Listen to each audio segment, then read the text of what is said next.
Here we are still in Lenox. Now, Taming the Shrew, Act 1, Scene 1, after the induction. Enter Lucentio and his man Tranio. Tranio, since for the great desire I had to see fair Padua, nursery of ours, I am arrived for fruitful Lombardy, the pleasant garden of great Italy, and by my father's love and leave am armed, with his goodwill, thy good company, my trusty servant, well approved in all. Here, let us breathe and happily institute a course of learning and ingenious studies. Pisa, renowned for grave citizens, gave me my being and my father first, a merchant of great traffic throughout the world. Lucentio, come of the Bentivogli, Lucentio's son, brought up in Florence, it shall soon become, to serve all hopes conceived, to deck his fortune with his virtuous deeds. And therefore, Tranio, for the time I study, virtue and that part of philosophy will I apply that treats of happiness by virtue specially to be achieved. Tell me thy mind, for I have Pisa left, and am to Padua come, as he that leaves a shallow plash to plunge him in the deep, and with satiety seeks to quench his thirst. Mi perdonato, gentle mastermind, I am in all affected as yourself, glad that you thus continued your resolve to suck the sweets of sweet philosophy. Only, good master, while we do admire this virtue and this moral discipline, let's be no Stoics nor no stocks, I pray, or so devote to Aristotle's checks as Ovid be an outcast quite abjured. Balk logic with acquaintance that you have, and practice rhetoric in your common talk. Music and poesy used to quicken you, the mathematics and the metaphysics. Fall to them as you find your stomach serves you. No profit grows where is no pleasure ta'en. In brief, sir, study what you most affect. Gramercies, Tranio, well dost thou advise. If Biondello, thou wert come ashore, we could at once put us in readiness and take a lodging fit to entertain such friends as time in Padua shall beget. But stay a while. What company is this? Master, some show to welcome us to town. Enter Baptista with his daughters, etc., etc. Gentlemen, importune me no farther, for how I firmly am resolved, you know. That is, not to bestow my youngest daughter before I have a husband for the elder. If either of you both love Caterina well, because I know you well and love you well, leave shall you have to court her at your own pleasure. To cart her, rather, she's too rough for me. There, Hortensio, will you any wife? I pray you, sir, is it your will to make a stale of me amongst these mates? Mates? Maid? How mean you that? No mates for you, unless you were of gentler, milder mould. Faith, sir, you shall never need to fear. I wish it is not halfway to her heart, but if it were, doubt not her care should be to comb your noddle with a three-legged stool, and to paint your faith, and use you like a fool. All good devils, Lord, deliver us. And be too, good Lord. Hushed, master. Here's some good pastime towards. That wench is stark mad, or wonderful forward. But the other silencer do I see. Maid's mild behavior and sobriety. Peace, Tranio. Well said, master. Mum, and gaze your fill. Gentlemen, that I may soon make good what I have said, Bianca, get you in. And let it not displease thee, good Bianca, for I will love thee ne'ertheless, my girl. A pretty Pete. It is best to put finger in the eye, and she knew why. Sister, content you in my discontent. Sir, to your pleasure humbly I subscribe. My books and instruments shall be my company. On them to look and practice by myself. Hark, Tranio, thou mayst hear Minerva speak. Signor Baptista, will you be so strange? Sorry am I that our goodwill affects Bianca's grief. Why will you mew her up, Signor Baptista, for this fiend of hell, and make her bear the penance of her tongue? Gentlemen, content ye. I am resolved. Go in, Bianca. And for I know she taketh most delight in music, instruments, and poetry, schoolmasters will I keep within my house, fit to instruct her youth. If you, Hortensio, or Signor Gremio, you know any such, prefer them hither, for to cunning men I will be very kind and liberal to mine own children in good bringing up, and so farewell. Caterina, you may stay, for I have more to commune with Bianca. Why, and I trust I may go too, may I not? What, shall I be appointed hours, as though be like, I knew not what to take and what to leave? Ha! Exit. You may go to your devil's den. Your gifts are so good, here's none will hold you. Their love is not so great, Hortensio, but we may blow our nails together and fast it fairly out. Our cake's dough on both sides. Farewell.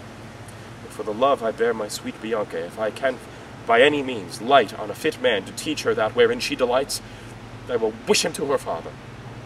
So will I, Signor Gremio, but a word I pray. Though the nature of our quarrel yet never brooked parle, no now, upon advice, it touches us both, that we may again have access to a fair mistress, and be happy rivals in Bianca's love, to labor and effect one thing specially. Well, what's that, I pray? Marry, sir, to get a husband for her sister. A husband? Devil. I say a husband. I say a devil. Thinkest thou, Hortensio, though her father be very rich, any man is so very a fool to be married to hell? Tush Gremio. Though it pass her patience and mine to endure her loud alarms, why, man, there be good fellows in the world, and a man could light on them, would take her with all faults, and money enough. I cannot tell, but I had as lief take her dowry with this condition, to be whipped at the high cross every morning. Well, faith, as you say, there's small choice in rotten apples, but come, since this bar in law makes us friends, it shall be so far forth friendly maintained, till, by helping Baptista's eldest daughter to a husband, we set his youngest free for a husband, and then half to it afresh. Oh, sweet Bianca, happy man be his dole. He that runs fastest gets the ring. How say you, Signor Gremio? I am agreed. And would I had given him the best horse in Padua to begin his wooing that would thoroughly woo her, wed her, and bed her, and rid the house of her. Come on. Pray, sir, tell me, is it possible that love should of a sudden take such hold? Oh, Tranio, till I found it to be true, I never thought it possible or likely. But see, while idly I stood looking on, I found the effect of love in idleness. And now in plainness do confess to thee that art to me as secret and as dear as Anna to the Queen of Carthage was. Tranio, I burn, I pine, I perish, Tranio, if I achieve not this young, modest girl. Counsel me, Tranio, for I know thou canst. Assist me, Tranio, for I know thou wilt. Master, it is no time to chide you now. Affection is not rated from the heart. If love have touched you, naught remains but so. Redime te captum quam quaes minimum.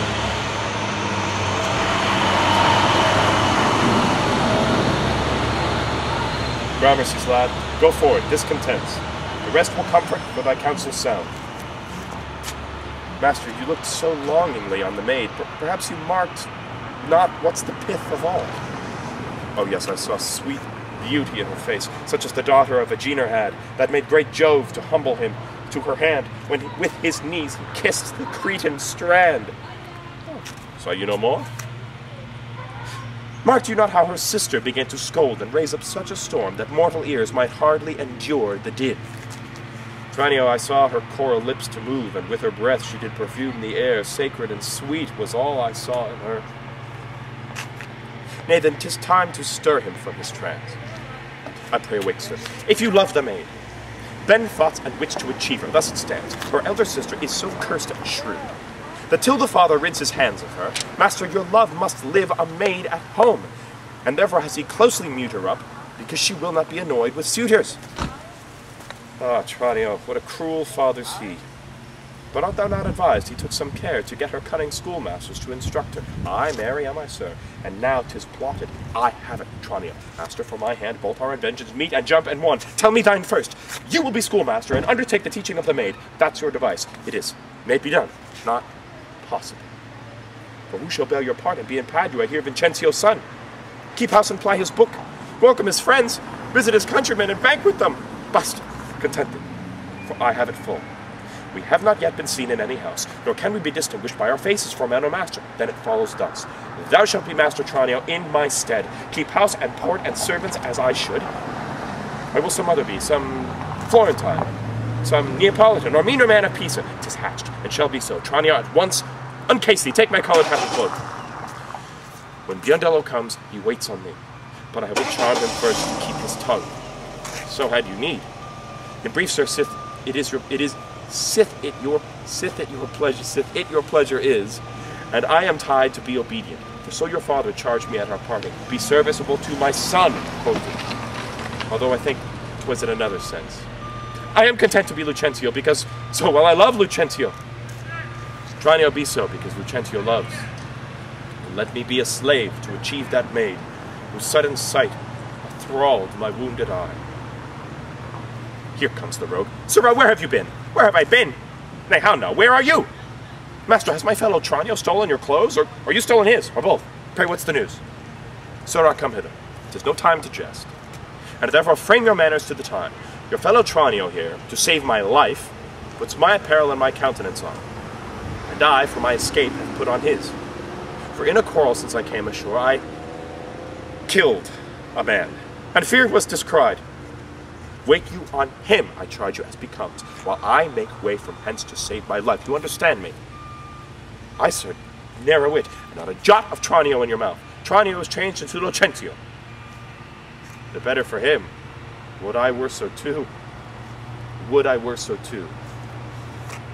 So could I, faith, boy, to have the next wish after, that Lucentio indeed had Baptista's youngest daughter. But, sirrah, not for my sake, but for your master's, I advise you use your manners discreetly in all kinds of companies. When I am alone, why then I am Tranio, but in all places else, your master Lucentio. Tranio, let's go. One thing more rests, that thyself execute. One thing more rests, that thyself execute. To make one among these wooers, if thou ask me why, sufficeth my reasons are both good and weighty. My lord, you nod, you do not mind the play. Yes, by Saint Anne, do I. A good matter, surely. Comes there any more of it? My lord, 'tis but begun. 'Tis a very excellent piece of work, Madame Lady. Would 'twere done.